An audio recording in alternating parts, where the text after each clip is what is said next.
j'appelle l'actuelle phase le nouveau congrès de Vienne. Je m'explique. Après la victoire sur Napoléon, il y a le congrès de Vienne, une Yalta antilittéram. La restauration, bien que sur des mots d'ordre réactionnaires, se limita à écumer la société libérale de sa terminologie la plus audacieuse. Toutefois, il soutient le classicisme internationaliste et son âme subversive. Au nom de la Sainte Alliance fut promue aussi la haute finance, ainsi que la consécration de l'ancien Rothschild en Europe. Londres, qui avait suscité et animé la majorité des cadres subversifs en Europe, fit semblant de le liquider du moment où elle domina l'Europe entière. Et, pour un plus ample ralliement massif, se donna un masque d'ordre traditionnel. Dans les portraits, vous avez Lord Castlereagh, ministre des Affaires étrangères représentant la couronne au congrès de Vienne. La société occidentale en décadence, en repli démographique et géopolitique, a été guidée longtemps vers l'union utopique par les 68 heures en but de subversion, d'intégrité, d'hiérarchisation. Il n'y a plus rien à détruire, ni sexe, ni taille, ni hiérarchie. Les dernières frontières à dépasser sont la théorie du genre et la transhumanité annoncée.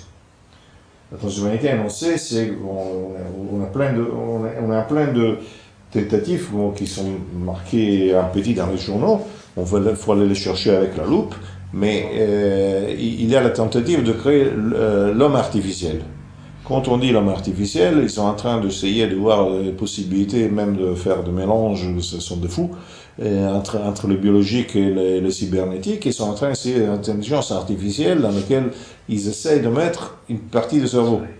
Donc ils essaient de créer le grand pari sur lequel j'espère qu'ils n'arriveront jamais à arriver, c'est celui qui les empêche encore aujourd'hui de faire terminer le génocide en Europe. C'est-à-dire, ils savent très bien, malgré tout, qu'un certain esprit, une certaine intelligence se retrouve qu'en Europe. Donc, si on arrive à implanter cet esprit, cette intelligence dans une intelligence artificielle qui peuvent ça c'est de leur folie, qui peuvent prendre la place de l'homme européen, on peut vraiment terminer avec le génocide européen. Bon, alors ça, on a ils font des exemples, ils font des essais tout le temps, on trouve des trucs qui les expliquent. Maintenant, même les publicités, je ne sais pas en France, mais en Italie, il y a des publicités sur les robots intelligents qui deviennent un homme, etc. Donc ça ne sont pas là. Et la polarisation et l'angoisse s'emparent d'une société qui demande maintenant des mots d'ordre en qu'ils stables. Donc tout le monde demande qu'il arrive quelqu'un pour résoudre les choses.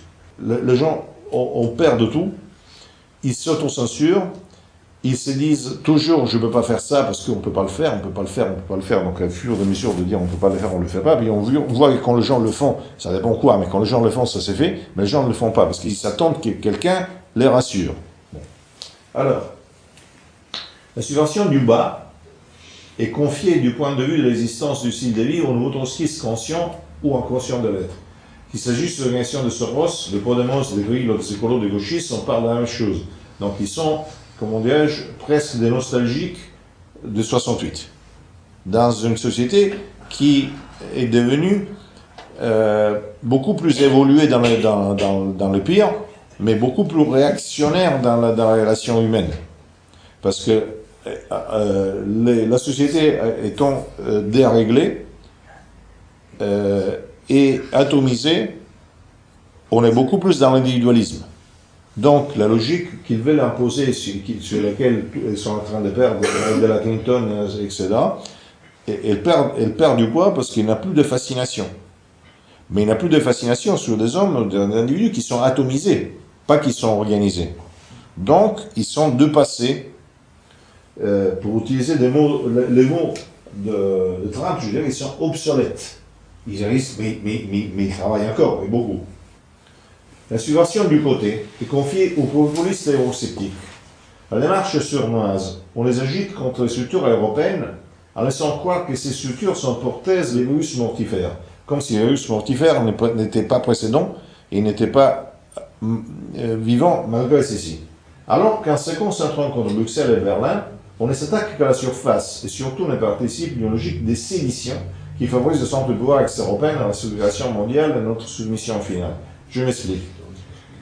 C'est un peu, pas toujours, parce qu'il y a une énorme différence pays par pays. Hein. Mais disons, la logique, surtout en Occident, c'est-à-dire en France et en Italie, du populisme, c'est un peu la translation de la lutte des classes communiste de l'époque, qui est un peu passé à droite. Qu'est-ce que c'est? La lutte des classes de l'époque, c'est fondé sur une logique juste et sur une logique trompeuse à la fois. La logique juste, c'était les prolétaires sont exploités par les patrons. Donc, il faut se battre pour la justice sociale.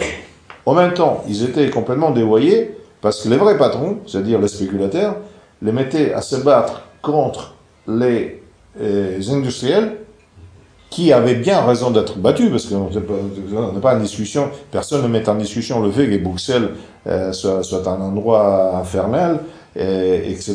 Bon, mais le résultat, ce n'était pas celui qui a été donné, par exemple, par la Révolution nationale après, d'avoir une reconquête sociale de la propriété, c'était celle de mettre en discussion la propriété pour favoriser la spéculation. Alors, aujourd'hui, les partis populistes européens ont des positions complètement différentes. Par exemple, les Autrichiens, je trouve, sont celles qui ont la meilleure. Les Allemands, ça va assez. Les Hongrois, pareil. Le Grec, pareil. Les Italiens et les Français sont beaucoup plus dans cette logique qui, d'après moi, est complètement conne, parce que c'est une logique qui est quand même manipulée par d'autres. Donc, ils attaquent justement Bruxelles, mais ils l'attaquent manipulée par Londres.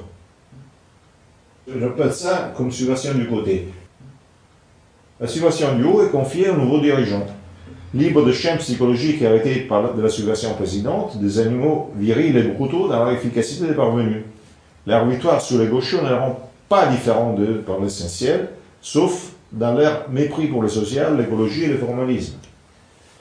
Les batailles, donc, deviennent intestines. Les phénomènes de parvenus politiquement incorrects ne peuvent pas se résoudre dans la simple logique d'un plan conçu au sommet. À l'intérieur, les guerres idéologiques et culturelles sont réelles. Toutefois, on est en présence d'une phase de nouveau contre-dévienne. Pourquoi? La réaction reste subversive. Elle parle en effet de nouvel ordre mondial, elle ne discute pas, de contrôle mondial, de sécurité mondiale, etc. Et ça remplit la bouche de rhétorique sur la famille et la religion, mais promeut une société multiethnique et monoculturelle. Et les marxistes, même dans son libéralisme de droite, parce qu'elle est économiciste, réaliste, internationaliste, super-étatiste, et ça réfère dans tous ses composantes à un mythe fondateur de Yalta, duquel on n'arrête pas de parler ces jours-ci. Le nouvel ordre mondial qui va peut-être s'esquisser dans le rapprochement russo-américain, et que j'espère qu'il ne s'esquisse pas, reste en but des logiques, des idéologies, des traditions d'origine des nouveaux protagonistes qui ont mûri au sein des services secrets russo-américains, auprès des oligarques ou à Wall Street. De manière réaliste, on peut s'attendre de leur part à des actes innovants avec des conséquences qu'on pourra peut-être capitaliser. Donc il faut voir aussi le côté positif.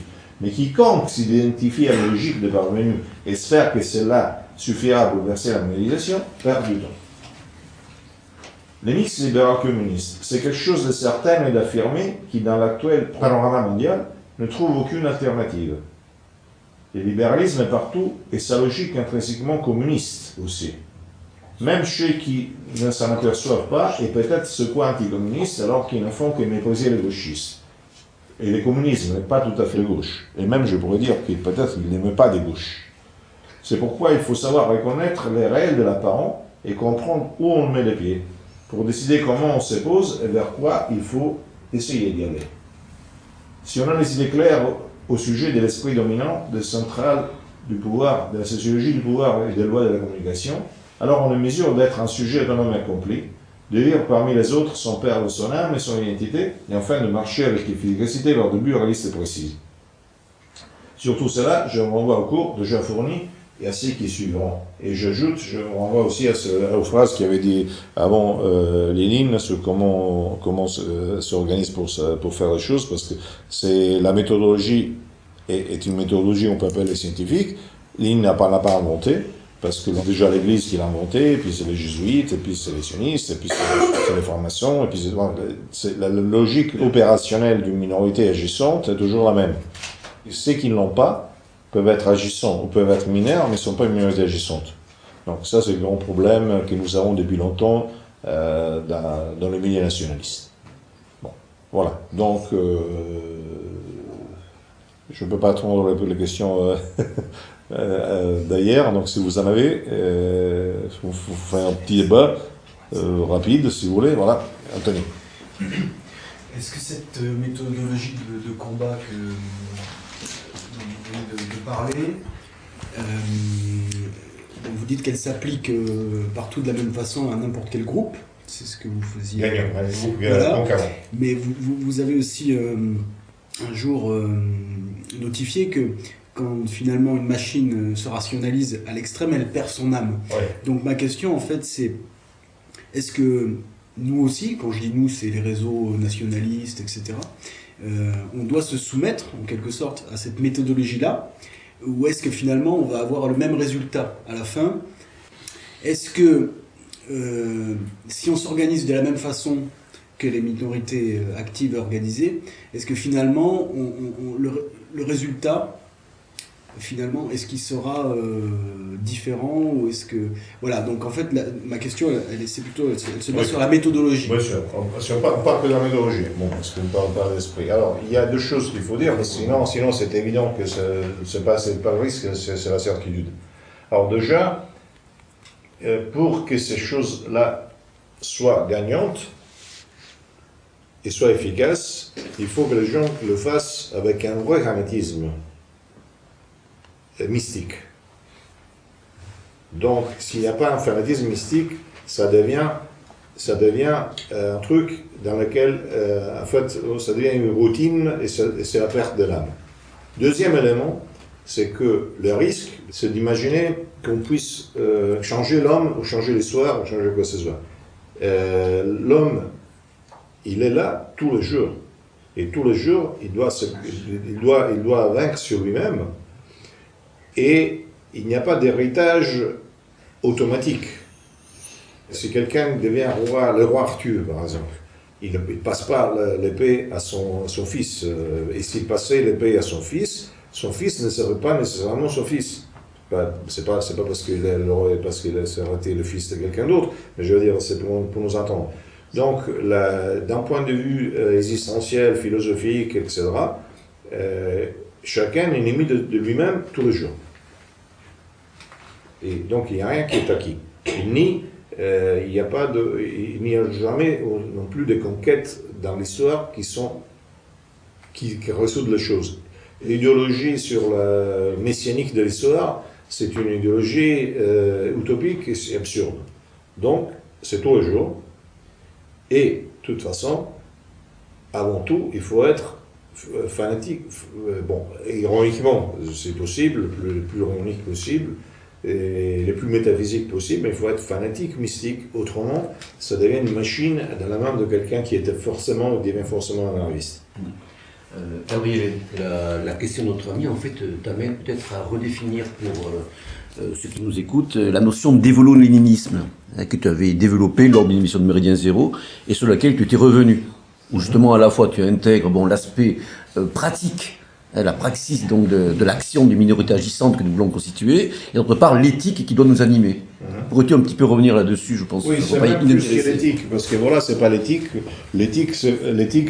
Bon, bien sûr, l'éthique, c'est pas la morale, c'est beaucoup plus. Je sais, c'est beaucoup plus, je suis beaucoup plus. Mais l'éthique, c'est quand même si c'est pas la morale, c'est une façon de se tenir.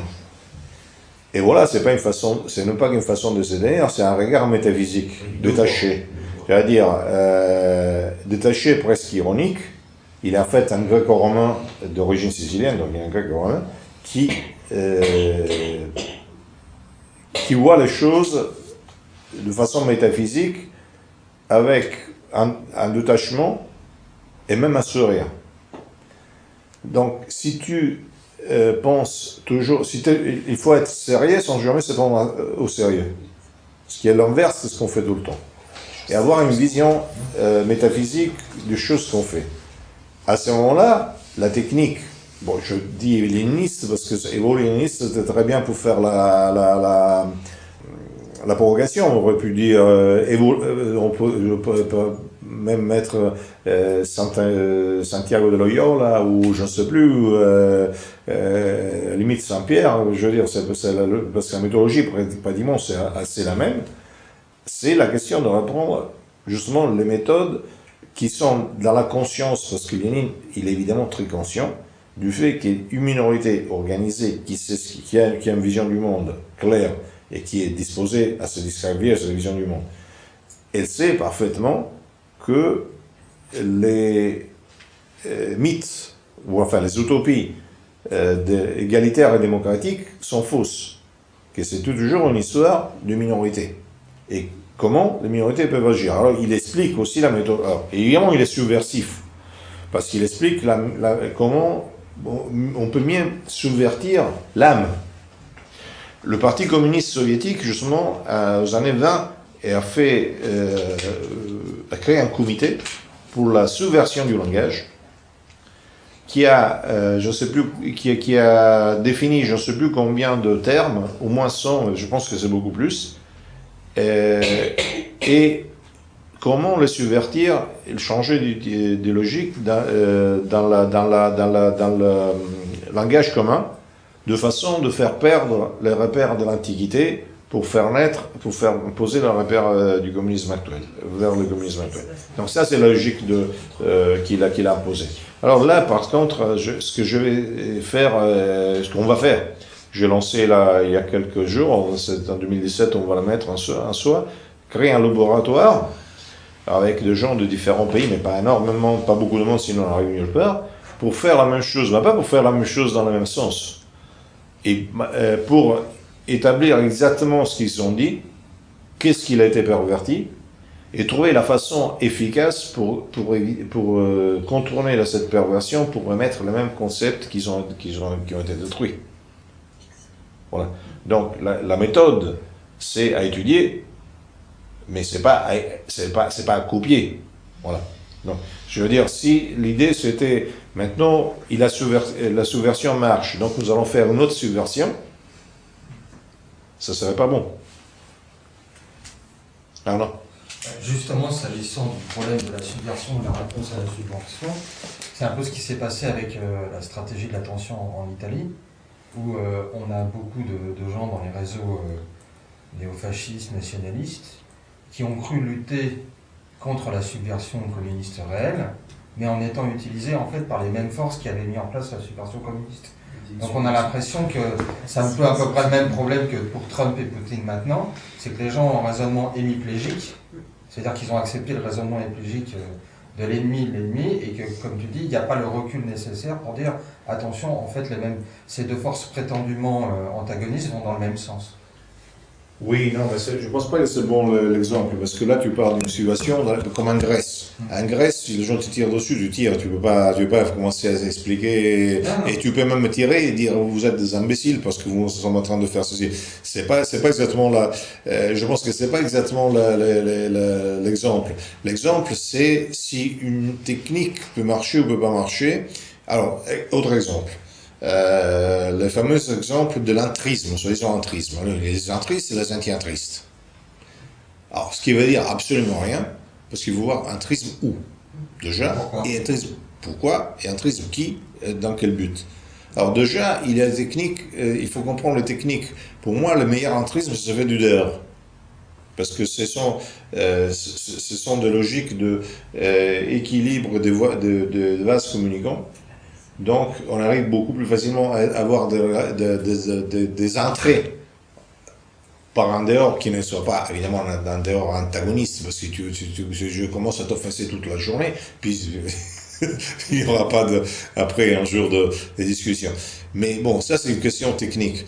Par contre, si on se dit, voilà, autre élément, souvent on dit, on va aux élections, ce n'est pas le cas du Front National, parce que le Front National, et hors de question, on parle de petits pays. Petits pays où on dit on va aux élections, donc on se présente, on va voir un conseiller municipal, on va voir un conseiller communal, etc. Alors, tout est en discussion. Déjà, c'est en discussion, c'est une bonne méthode en soi. Mais même si c'est une bonne méthode, admettons que ce soit une bonne méthode, la façon dans laquelle ils se prennent, c'est que le but devient d'être conseiller municipal. Donc, on revient à ce que disait Anthony. Alors, si on n'est pas parti d'une logique, et si on n'a pas une autocritique, et il n'y a pas, même à la limite, de chefs qui sont pas derrière le coulisses, mais qui ne sont même pas élus, parce qu'ils ne se présentent même pas aux élections. Si on n'a pas tout ça, après on est pris par la machine. Évidemment, il y a un jeu réel, Dans ce jeu réel, rien ne t'empêche de te battre contre la gauche ou de te battre contre la droite ou de te battre contre qui c'est parce que on n'est pas, on peut pas arrêter l'histoire avec des concepts. Il y a les tripes, il y a les choses qui se vérifient, il y a les éléments. Donc on peut essayer d'éviter. Quand tu vois qu'il y a on peut essayer de mettre de l'eau sur les flammes plutôt que de mettre de l'huile. On peut essayer de répondre d'une manière plutôt que d'une autre. Tu peux essayer, c'était le cas, parce que quand tu risques de faire tuer, par exemple, je parle du passé, la tension monte, les tirs augmentent. Alors tu peux essayer, si c'est fou, tu crées une situation dans laquelle ça ne s'arrête plus. Si tu es faible, tu t'arrêtes, et si tu arrives entre deux, tu tires assez fort pour que la chose s'arrête, et assez faible pour qu'elle ne continue pas. Voilà, donc c'est aussi une question de... En quoi avoir sa propre subversion pour contrer la subversion serait mauvais? Parce à cause de l'éthique Non, c'est pas une question d'éthique. C'est que c'est une question même de logique. Si tu veux créer, tu veux pas... Pas comme une fin en soi, mais comme outil. Avoir une Non, après, non, je pense pas. Les moyens, le fin et les moyens sont la même chose. Quand tu utilises un moyen tu utilises un fin. Je veux dire, si du moment où tu acquiers un esprit subversif, tu n'es plus toi. Ça peut être un outil. Hein? Ça peut être un outil. Non. Non. C'est comme dire, tu peux trahir quelqu'un, c'est inutile. Non. Comment dire, tu peux être déloyal en guerre. Non, c'est pas inutile. C'est la morale, ça. Non, c'est pas la morale. Mais non, c'est pas la morale. C'est la droiture, c'est rien à voir avec la morale. Ah. Mais c'est rien à voir avec la morale. Oui, mais donc on revient à une éthique. C'est avant l'éthique. Sinon, quel est l'intérêt? Oui. Sinon, quel est l'intérêt? Bon, subversion contre subversion. Alors, je reste pour Cohn-Bendit et Attali, qui au moins sont intelligents, mais sont plus grands. Ça me va. Merci à tout le monde.